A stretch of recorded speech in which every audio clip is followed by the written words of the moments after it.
মেয়েদের সাদাস্রাব স্বাভাবিক নাকি সমস্যার লক্ষণ?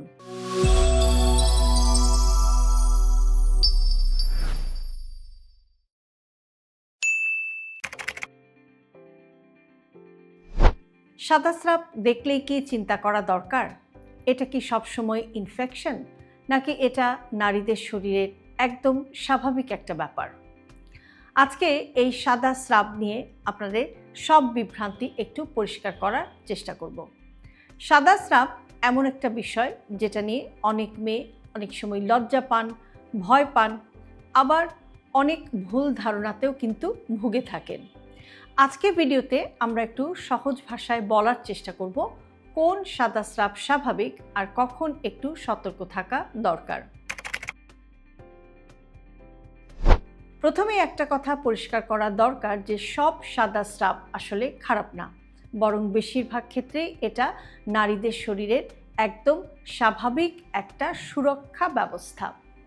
সাদা স্রাব জরায়ু এবং নারীর গোপন অঙ্গের ভেতরের অংশকে পরিষ্কার রাখতে সাহায্য করে।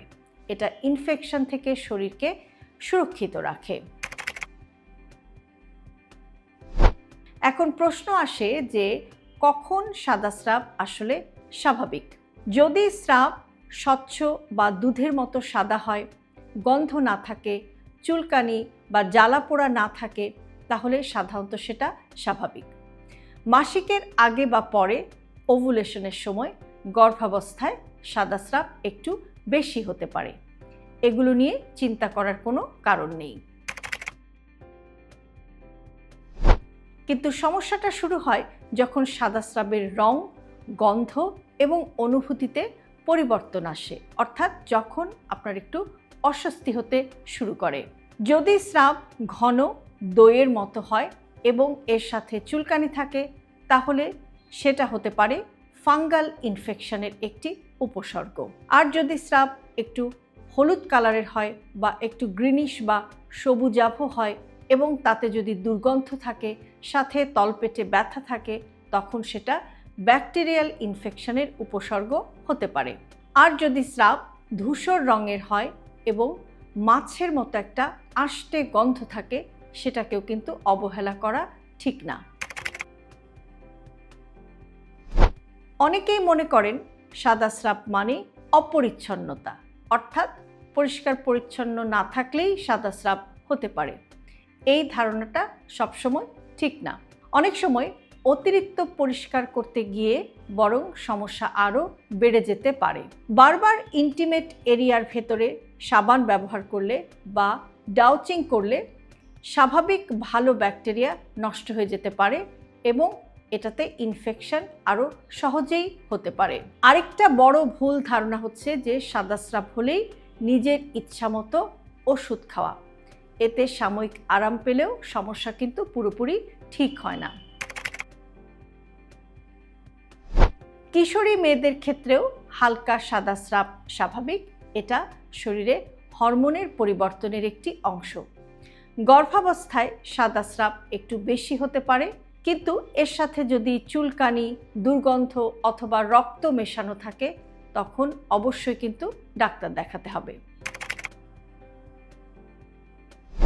এখন আসি যে কি করলে এই সাদা স্রাবের সমস্যাটা কমানো যেতে পারে। পরিষ্কার শুকনো অন্তর্বাস বা আন্ডারগার্মেন্টস ব্যবহার করা, একটু ঢিলেঢালা কটন পোশাক পরা, ইন্টিমেট এরিয়া দীর্ঘক্ষণ ভেজা না রাখা, এই ছোট ছোট অভ্যাসগুলোই কিন্তু খুব কাজে দেয়। এর পাশাপাশি আপনাকে প্রচুর পরিমাণে পানি পান করতে হবে, পুষ্টিকর খাবার খেতে হবে।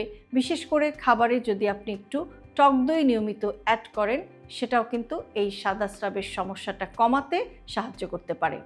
আর যদি কারো ডায়াবেটিস থাকে, তাহলে ডায়াবেটিসকেও কিন্তু নিয়ন্ত্রণে রাখতে হবে।